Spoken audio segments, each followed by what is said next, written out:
Welcome back. Let's bring you some politics now. And African Transformation Movement President Vuyolwethu Zungula is rubbishing claims that Ace Magashule and Jacob Zuma helped start the party.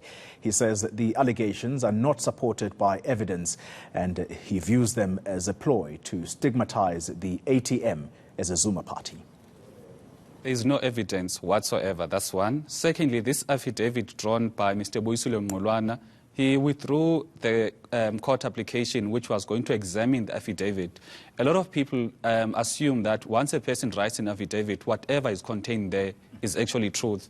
Now, the fact that he withdrew his own application on the 11th hour clearly shows there's something about that affidavit that he wrote. Again, on the issue of being labeled as a Zuma party, this allegation was made from April last year.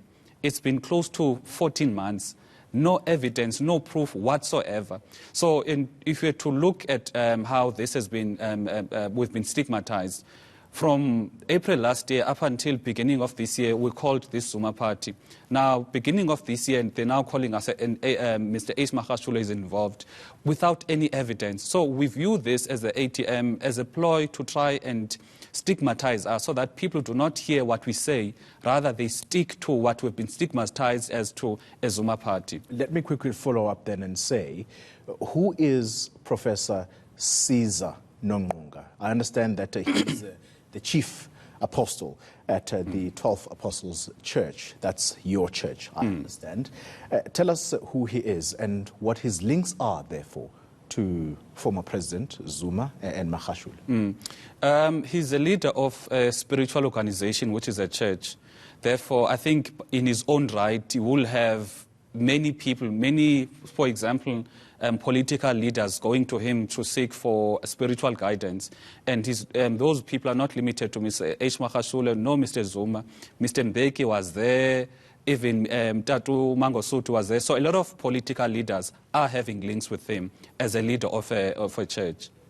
So these allegations that there is this link and people like Zuma and Magashule and their close relationship to this professor, are you saying that that has no bearing whatsoever to these allegations? Not at all, because the church is different from the party. We can't say what the leadership of the church does. That is a reflection of what the party is, because the party has got its own leadership, own operations, takes decisions independently from the church. Therefore, if people want to find out what is the party all about, who is involved in the party, they must look at the party's leadership.